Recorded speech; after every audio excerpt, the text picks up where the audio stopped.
सीमा की साड़ी रवि से होती है। रवि को नशे की बुरी लत लगी होती है। एक दिन, अरे माँ, मेरा एक साइड का शरीर काम नहीं कर रहा है। मैं आज खेतों में कैसे जाऊंगा?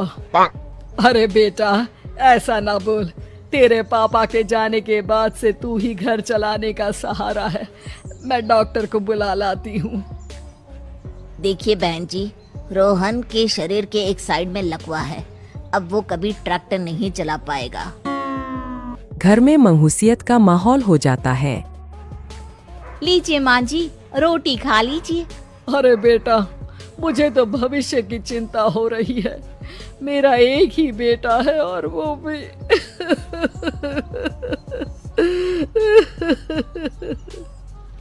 माँ जी, आप चिंता न करें। जब तक ये बीमार है मैं खेत जाकर काम कर लिया करूंगी। वैसे भी नशे के कारण इनका शरीर काफी कमजोर हो गया है। अगले दिन सीमा खेत में जाकर काम कर शाम को घर लौटती है। ये ले बेटा, पानी पी ले।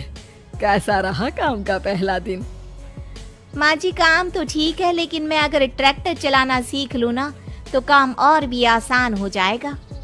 अरे बेटा, दुनिया क्या कहेगी कि औरत होकर ट्रैक्टर चला रही है? माँ जी, या तो हम दुनिया देख ले या अपना घर, कोई बात नहीं। जब ये ठीक हो जाएंगे तो सब ठीक हो जाएगा। अरे बहू, जरा बाहर तो आना। जी माँ जी। बहू, तेरे मामा जी आए हैं, तूने बुलाया था ना?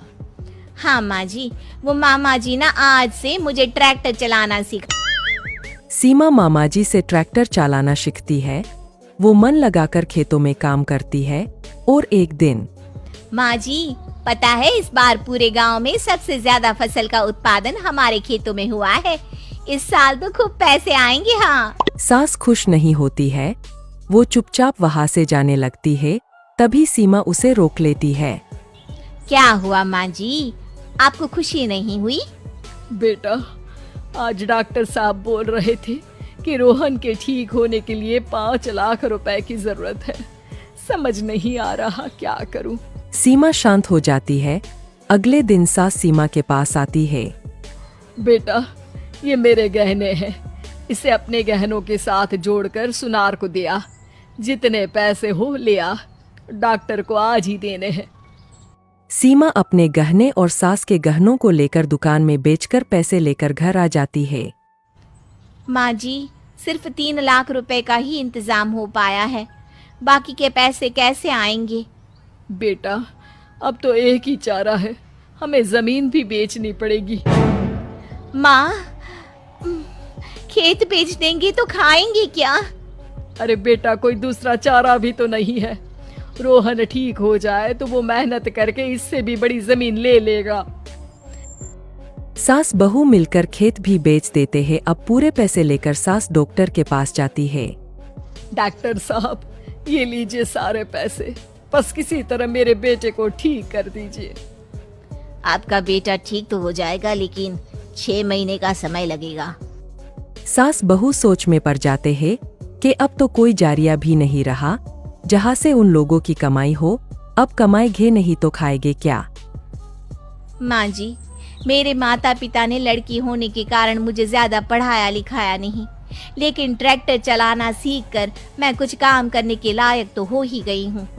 अरे बेटा, ट्रैक्टर अब कहाँ चलाएगी? खेत तो बिक गए हैं। माँ जी, मैं किसी और के खेतों में दिहाड़ी में काम कर लूंगी, कुछ तो पैसे आएंगे ही ना। कहकर सीमा काम करना स्टार्ट कर देती है। जैसे तैसे उन पैसों से गुजारा चल ही रहा था। माँ जी, पास के अस्पताल से मुझे नौकरी के लिए ऑफर आया है। पैसे भी ये 4 गुना ज्यादा मिलेंगे और अब खाने पीने दवाई के साथ हम कुछ पैसे भविष्य के लिए भी जोड़ पाएंगे। लेकिन काम क्या है बहू? माँ जी, मुझे अस्पताल की एम्बुलेंस चलानी है। अरे, तू तो मेरी बहू नहीं, बेटा है बेटा। जरूर जा बेटा। और हाँ, तूने पूरे गांव में एक मिसाल कायम कर दिया कि हर काम हर कोई कर सकता है। उनके लिए लड़की या लड़का होने की कोई जरूरत नहीं। सीमा मन लगाकर काम करना शुरू कर देती है। आगे जाकर वो